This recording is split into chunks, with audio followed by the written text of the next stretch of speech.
नमस्कार। Daily GK में आपका स्वागत है। आज का जो डेली जीके है, आज का डेली जीके हम नीति आयोग पर डिस्कस करने जा रहे हैं। नीति आयोग एक ऐसी संस्था है जिसको भारत का थिंक टैंक माना जाता है, थिंक टैंक ऑफ इंडिया। और ऐसा नहीं है कि ये कोई अकेला थिंक टैंक है, लेकिन गवर्नमेंट का थिंक टैंक है, प्रमुख थिंक टैंक है। पहले ये योजना आयोग के नाम से जाना जाता था और अभी इसका जब गठन हुआ उसके बाद से लगातार ये सुर्खियों में बना रहा और प्रश्न इस पे पूछे जाते हैं। नीति आयोग के तहत आज 11 प्रश्नों को हम डिस्कस करने जा रहे हैं। इन 11 प्रश्नों के माध्यम से इसकी स्थापना से लेकर इसके कार्य और उद्देश्य, इसके जो अधिकारी हैं, इसके जो पद हैं, उन पर हम डिस्कशन करेंगे। चलिए शुरू करते हैं। लेते हैं पहला प्रश्न। नीति आयोग का गठन कब किया गया था? सबसे महत्वपूर्ण प्रश्न यही है। 1 जनवरी 1915 को मोदी गवर्नमेंट फर्स्ट जब थी, जो पहली गवर्नमेंट मोदी की बनी थी 2014 में, तो इन्होंने गवर्नमेंट बनने के बाद में सबसे पहले योजना आयोग के स्थान पर 1 जनवरी 2015 को ये जो नीति आयोग, इस बॉडी का अनाउंसमेंट किया और इस बॉडी का गठन किया गया था। 1 जनवरी 2015 इसका सही उत्तर हो जाएगा। नीति आयोग का गठन किसके स्थान पर किया गया था? बहुत ही सामान्य प्रश्न है। मैं आपको एक मजे का वाक्य बताऊं। यूपीएससी 2015 का एग्जाम और 2015 के यूपीएससी के एग्जाम में नीति आयोग पर बहुत कुछ पूछा जाना था और लगातार ये बात चल रही थी कि नीति आयोग तैयार करके जाना है, नहीं तो क्या पूछ लेगा कुछ पता नहीं। नीति आयोग पे खूब तैयारी की गई, खूब लोगों ने नोट्स बनाए 5-5, 7-7 पेज के।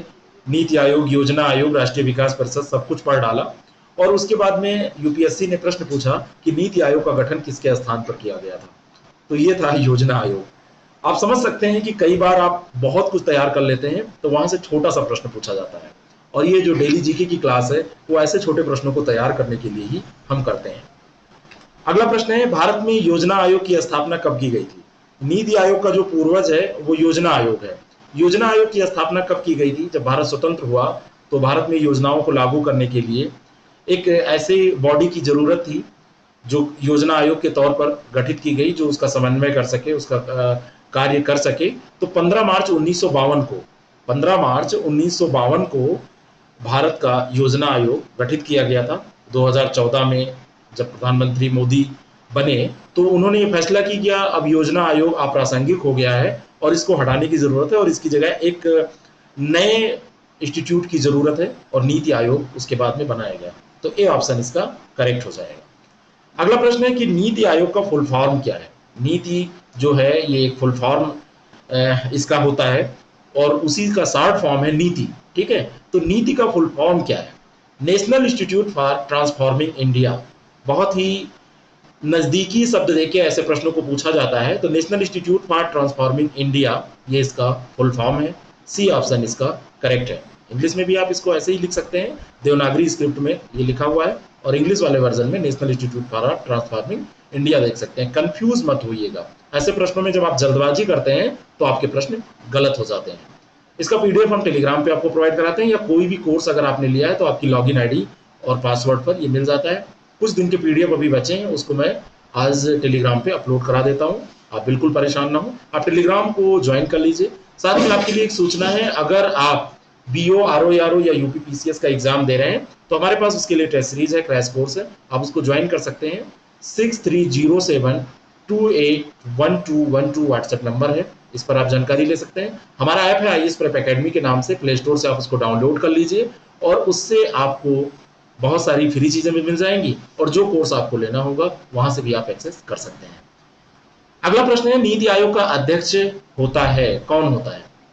वर्तमान समय में नीति आयोग के जो अध्यक्ष हैं वो मोदी जी हैं, यानी कि जो नीति आयोग के अध्यक्ष होते हैं, पदेन अध्यक्ष होते हैं प्रधानमंत्री। कौन होते हैं? प्रधानमंत्री जो भी होगा वो नीति आयोग का अध्यक्ष होगा।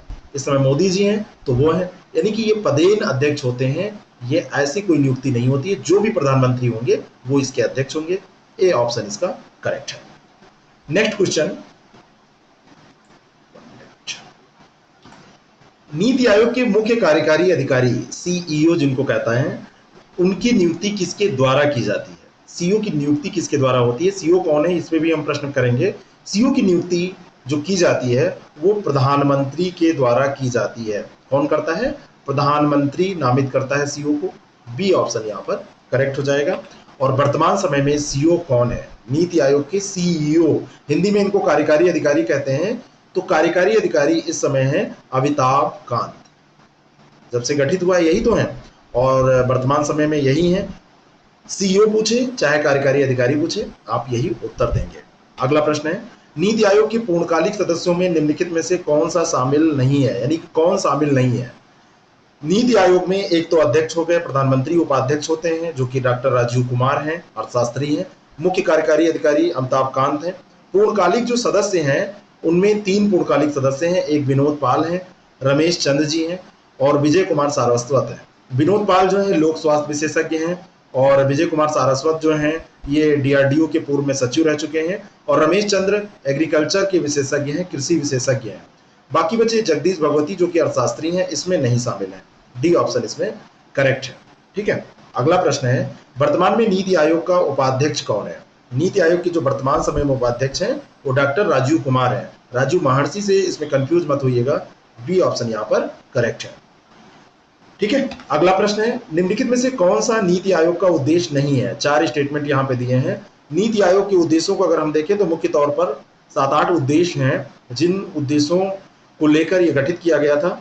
संघीय सहभागिता की भावना को विकसित करना इसका लक्ष्य था, इसको बढ़ाना इसका लक्ष्य था और ये मानते हुए कि राज्य ही एक मजबूत राष्ट्र बनाते हैं, ये भावना को मानते हुए संघीय सहभागिता की भावना को डेवलप करता है। और राष्ट्रीय सुरक्षा में हितों में आर्थिक रणनीति और नीति को बनाना इसका उद्देश्य था। तो राष्ट्रीय सुरक्षा के जो हित हैं उनको साधने के लिए आर्थिक रणनीति की भी जरूरत पड़ती है, ये भी सही है। ज्ञान, नवाचार और उद्यमशीलता की सहायता प्रणाली बनाना, ये भी सही है।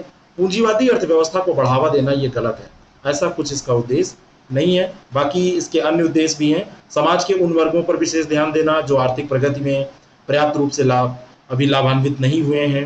राष्ट्रीय अंतर्राष्ट्रीय विशेषज्ञ, चिकित्सक और अन्य जो भागीदार हैं उनको लेकर ये ज्ञान और नवाचार, उद्यमशीलता को बढ़ाना। विकास एजेंडा के कार्यान्वयन में तेजी लाने के लिए अंतर क्षेत्रीय और अंतर विभागीय मुद्दों पर चर्चा करना, ये सारे मुद्दे हैं इसमें। ठीक है, तो डी ऑप्शन इसका करेक्ट हो जाएगा। और अंतिम प्रश्न है, नीति आयोग के प्रमुख हब है या है। प्रमुख हब इसके क्या है। नीति आयोग के हब की अगर हम बात करें तो 2 प्रमुख हब हैं, टीम इंडिया और ज्ञान और नवोन्मेष, अंग्रेजी में कहते हैं knowledge and innovation. Team India, knowledge and innovation, ये 2 हैं। उपयुक्त दोनों सही हो जाएगा, सी ऑप्शन इसका करेक्ट हो जाएगा। ठीक है, इस तरीके से ये जो प्रश्न हमने देखे ये आगामी किसी भी परीक्षा के लिए बहुत इंपॉर्टेंट है। आप ऐसे ही जुड़े रहें। अगर नए हैं तो सब्सक्राइब कर लें इस चैनल को, बेल आइकन को क्लिक कर दें जिससे कि आपको नोटिफिकेशन मिलता रहे। और शाम को डेली 30 आप जरूर देखें, एक टॉपिक और साथ में करंट अफेयर, जो कि आपके लिए संजीवनी बूटी, रामबाण, जो भी आप कह लें, साबित हो सकता है, क्योंकि वो आपकी निरंतर तैयारी कराता है। संडे को इसका टेस्ट होता है। जो भी हम यहाँ पर डिस्कस करते हैं डेली जीके में या डेली 30 में, उसको संडे को आपके सामने रखते हैं टेस्ट के तौर पर। फ्री ऑफ कॉस्ट टेस्ट लेते हैं और उसकी लिस्ट भी हम जारी करते हैं, जिससे कि आप अपनी परफॉर्मेंस देख सकते हैं। और कई 100 लोग टेस्ट देते हैं, 1000 की संख्या कभी कभी पहुंच जाती है। तो वो लोग कितना परफॉर्म कर रहे हैं, उनके बीच में आपकी क्या परफॉर्मेंस है, ये सब आप जान पाते हैं। Thank you very much, all the best.